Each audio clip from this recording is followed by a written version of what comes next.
Here at the Philly Soccer Page post-game show, Mike Servideo here with Eli Perlman-Storch at PPL Park.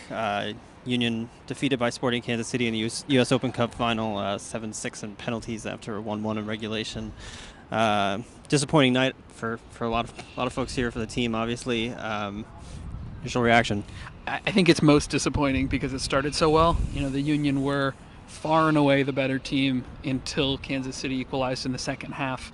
They were pushing the play. They were getting upfield. They were going straight at Kevin Ellis, which was what they should have done because he's obviously the weak link in that back line and made a ton of mistakes. But as they pushed forward, the chances were there, but they couldn't get that second goal, which, you know, you talk about as being what you need to do to finish out games. And going into the locker room 1-0 up, it was good, but it felt like, you know, you weren't gonna get the same lackadaisical Kansas City team in the second half, and Sporting pushed and found the game, and it's a great goal by Christian Nemeth. Yeah.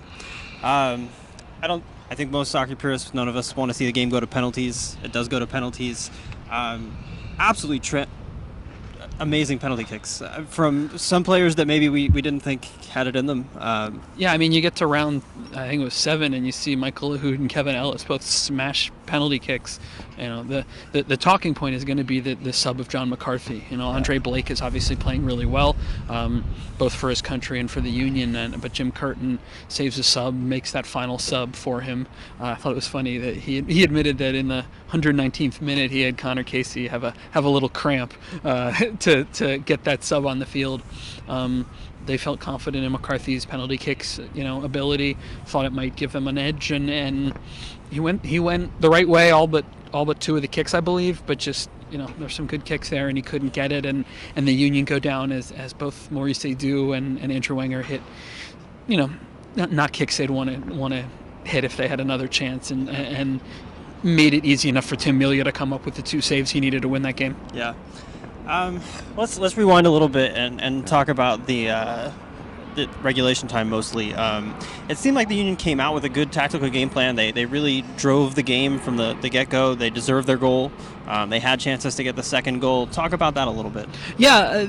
Sporting Kansas City has had a real mess in the midfield of late, ever since Roger Espinoza got hurt, and it continued tonight. You know, Sonny Mustavar is not the answer for them at D-mid, and the gap between him and Nagamura and Fellhopper was really large, and the Union got into that space. And by getting into that space, Lahoud stepped higher and pretty much denied Fellhopper the ball, and the Union really, really did a good job of winning the midfield. And out wide, you know, Christian Nemeth had a good battle with Ray Gaddis. Nemeth won some, but Gaddis won some. But on the other side, Graham Zusi was awful in this game. His touch wasn't there. He didn't have the moves. And Fabinho ate him up and stepped high on him. You know, not just taking the ball off him, but beating him on the dribble. And Kansas City really lost that side of the field. You know, Sinovic and Nemeth on the left had some good chances and created some play, but on the right side, Myers, who we'll talk about all the ways that he probably should have been sent off, but they didn't generate a lot of offense, and it played into the Union's hands because they couldn't get direct balls into Dwyer, and they were allowed to, you know, the Union were allowed to be very physical with Dwyer. You know, referee Ted Uncle, he's all over the map when it comes to consistency on calls, and Marquez and Edu went clattering into the back of Dwyer on every play because they weren't getting called for it, so why would they ever stop? And it worked, and it really took Dwyer out of the game. Let's talk about Ted Uncle a little bit.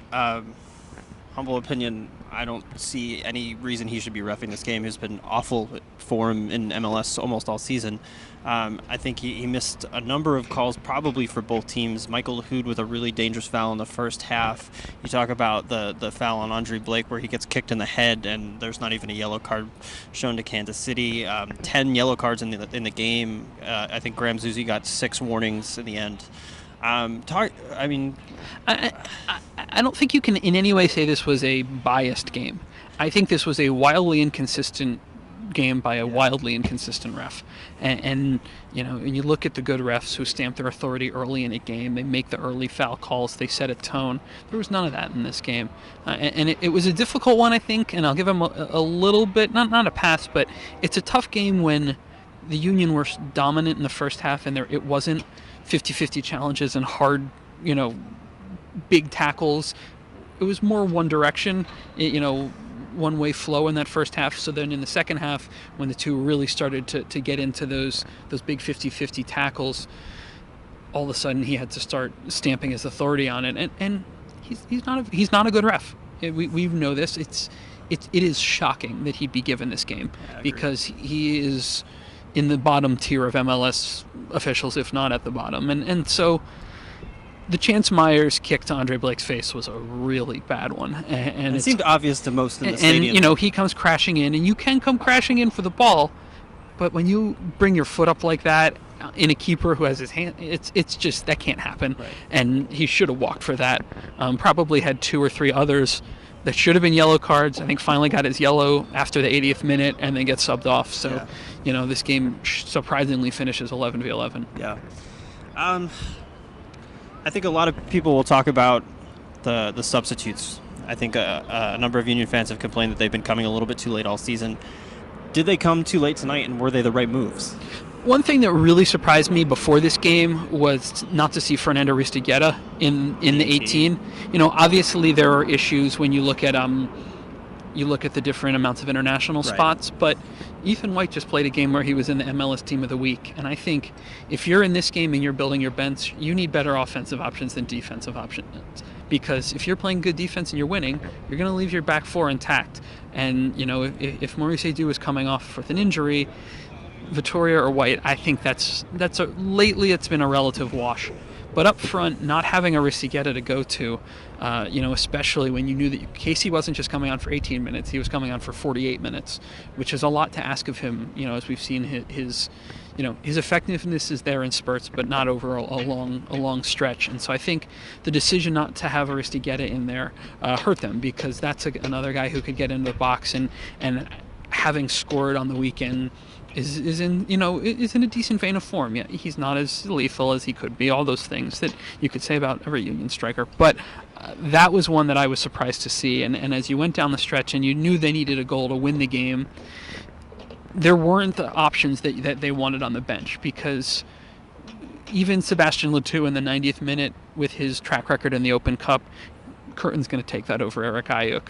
Yeah. After Maidana has already come off, and you're looking at Tranquilo Barnetta, who's running the show, you can't really bring him off because he's in the center of the field running things. So then the only one you really have to bring off is CJ Sapong, who looked tired to me towards the end of the game. He was gassed.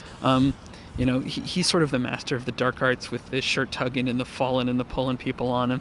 So I think CJ, a lot of fans were really calling for blood on some of the contact he was taking, but I think CJ Sapong gives as good as he gets, and so he's going to give up fouls, he's going to get fouls, and that's what happened. But I think he looked like he was the one who was running out of steam and was getting pushed around in the second half. So I understand the sub. Maybe you bring on Ayuk, who is a live wire, who's in a little better form than Wenger, who has been out of the team for a long time and hasn't had a consistent run in a very long time since the concussion.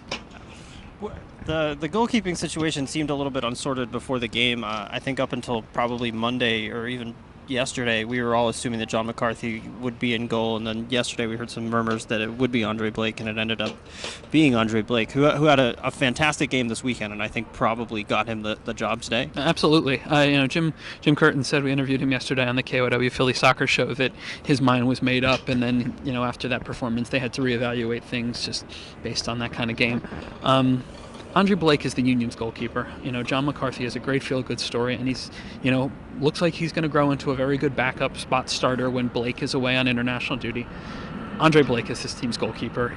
He's too good, he's too long, he's too quick to not be given the time, because, when you look at a guy who has his ability and still hasn't played, 5 MLS games, the sky, the limit's really high with Andre Blake, and so I don't see any reason why he doesn't play the rest of this season, go into the offseason as this team's established starter, and then walk into next year fully healthy, fully fit, and ready to just own that shirt. Let's talk a little bit about the remaining games. We're down to 3 games left in the regular season, only 1 at home. It seems like the playoffs are finally pretty much gone, with Montreal finally playing their games in hand and winning a few. What do we expect to see from the rest of the season here? Well, I mean, I think you see, they have to evaluate the guys that they have to evaluate, which is Vittoria, which is Aristeguieta. They have to make the final decisions on whether those guys are going to be here next year. I think this is 3 more games for Andre Blake to play to get him prepared for next season.